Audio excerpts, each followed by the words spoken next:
Hello, my name is Julianne Snyder, and this is my service learning project for the course IT Risk Management.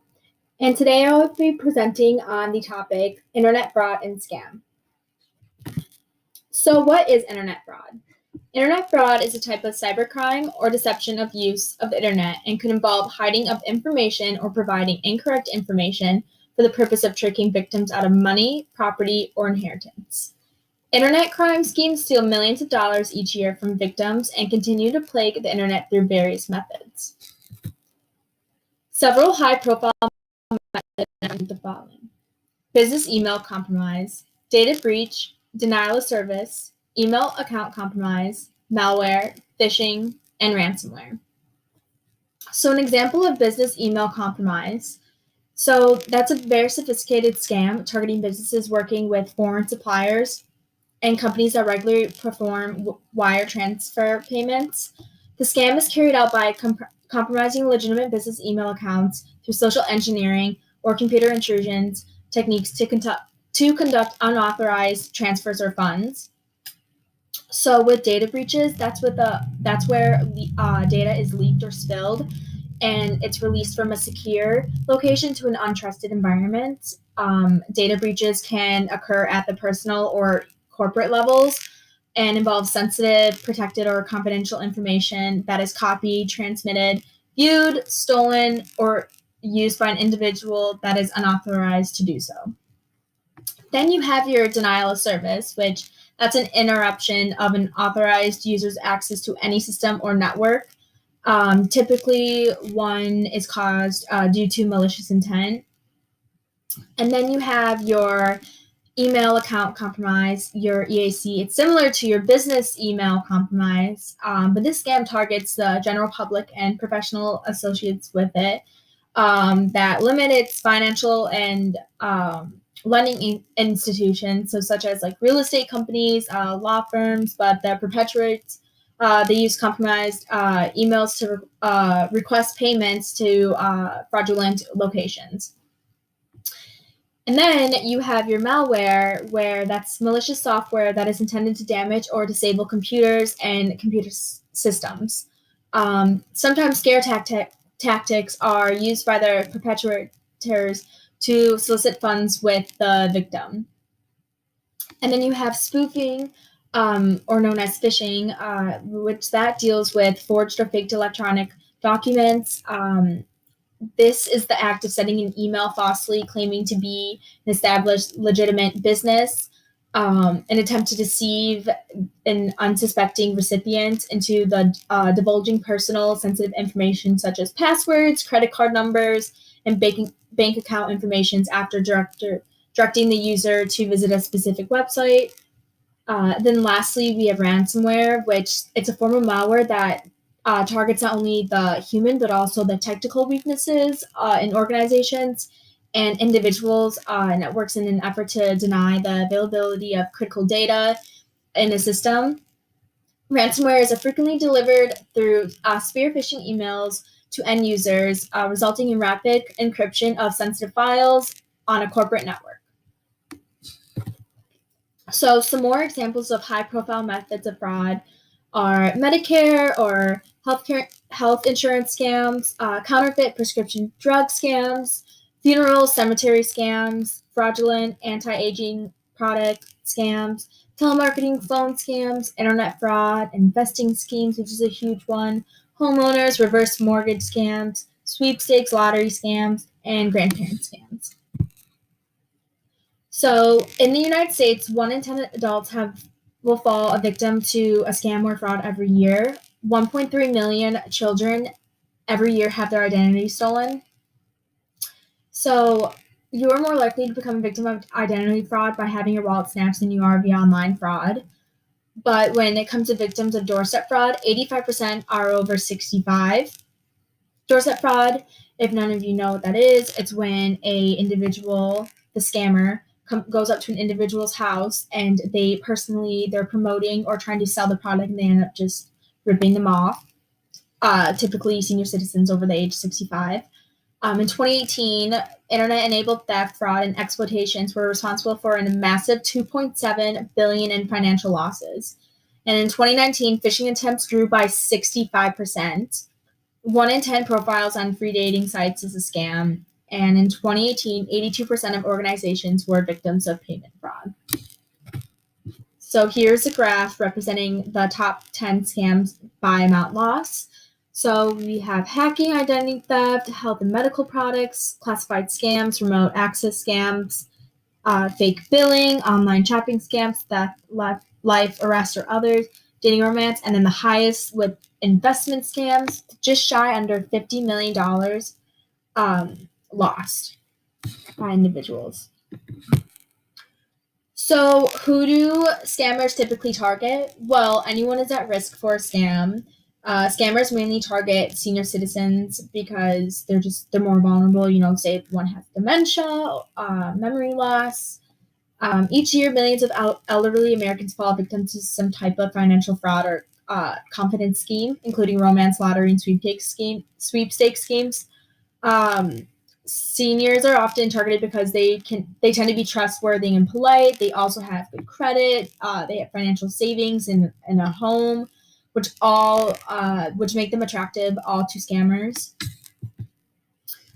So here's another graph representing the age groups of victims and the amount of loss and how much they reported. So amount lost is in blue, amount or how many reported the scam is in yellow. And so you have under 18 and then all the way to over 65. So what to watch out for? For starters, fake health organizations. Scammers pose as health authorities like the World Health Organization, known as the WHO, or the United States Center for Disease Control, known as CDC. And this is applicable nowadays, especially with COVID going around. Scammers use it to their advantage to offer cures or tests or news or updates about COVID-19, which people will fall victims of. Also, you got to watch out for websites that sell fake products. These sites, they could offer face masks or hand sanitizer or disinfectant wipes or any other high demand product. But you could, get ripped off easily for the product to never even arrive. So my advice for this to avoid this happening is buy products from known marketers only. Also, watch out for fake government sources. These scammers claim to issue updates and payments on behalf of, the IRS or a local tax authority. Also, watch out for fraudulent financial offers. Scammers can pose as banks, debt collectors, or investors with offers that are designed to steal your financial information. And then finally, watch out for fake nonprofit donation requests. Many people like to donate to charitable causes for disaster relief. This provides an excellent opportunity for scammers to set up fake nonprofits, hospitals, or any organization that collect funds. To avoid this, I would donate directly through a reputable nonprofit website and not through email or text you receive. So steps to take if you discovered fraud. Firstly, you should report the scams, fraud immediately. Then you should think locally, trace back your steps. Where was the last time, you used your card or whatnot? Was it at the gas station? Was it at the grocery store? Was it on a website when you were shopping, Then you want to match the agency to the crime. And then finally, you want to focus on emotional healing from the incident. So also, if you are a victim of fraud or you suspect some fraud going on, you could contact the IC3. So if many of you never heard of the IC3, well, it stands for the Internet Crime Complaint Center. It provides the public with a reliable and convenient reporting mechanism to submit information to the FBI concerning suspected internet-facilitated criminal activity. They team up with law enforcement and industry partners, and the information is analyzed and distributed for investigative and intelligence purposes for law enforcement enforcement, and public awareness. So here's a picture representing the 2019 IC3 complaints in the United States. So in 2019, the IC3 received around 467,361 complaints. So that is roughly 1,300 complaints a day, and they recorded more than $3.5 billion in losses to individuals and business victims. The most frequently reported complaints were phishing and similar ploys, non-payment, non-delivery scams, and extortion. So, how to avoid a scam? Well, 4 signs that it is a scam. For starters, scammers pretend to be from an organization that you know of. Scammers often pretend to be contacting you on behalf of the government. They might use a real name like the Social Security industry or the IRS or Medicare, some name that will sound official to you.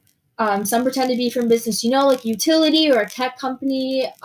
They can even use technology to change the phone number that appears on your caller ID, so the name and number you might see is not actually real. Secondly, scammers will tell you there's a problem or a prize. They might say you're in trouble with the government or that you owe money. Some scammers might say there's a problem with, like your bank account, and so you have to verify some information, your social security number, which you should never give out ever. Others will lie and say that you won money from the lottery or like a cruise sweepstakes, but you have to pay a fee to get it. Thirdly, scammers pressure you to act immediately. Scammers who want to act, or they act before you can think. If you're on the phone, they might tell you not to hang up so you can't, check out their story. They might threaten to arrest you, so you take away your driver's license, business license, or deport you. They might even say your computer is corrupt. And then lastly, scammers will tell you how to pay in a specific way. So they often insist that you pay by sending money through a money transfer company or just putting it back on a gift card and then giving them the number on the back of the card. Some will send you a check that's a fake check. Then they'll tell you to deposit it, then send them money. So these are just more tips how to avoid scam. Block unknown calls and text messages. Don't give out, your personal or financial information in response to a request that you didn't expect. Resist the pressure to act immediately. Know how scammers tell you how to pay, and stop and talk to someone you trust. So how to protect yourself from fraud in the future. So keep your social security number safe always. Scammers tend to ask for individuals' social security numbers a lot. And so, if someone ever on the phone calls you and tries to verify something with you over the phone and involves your social security number, just hang up, because 10 out of 10 or 9 out of 10, it's for sure a scammer. Be on the guard on the internet. Don't click on suspicious links or open unknown attachments from unknown senders. Use strong passwords. Avoid short, easy-to-guess passwords and change them regularly. Use combinations of letters, numbers, and symbols to make them strong and secure passwords. Store your personal information in a secure location. It doesn't matter if it's at work or at home. You want to protect your wallet, your purse, and all documents that have personal information. If you have old bills or credit card statements, if you have a shredder or shred your old bills or your credit card statements, anything that possibly has your personal information on it. Lastly, monitor your bank statements and credit reports.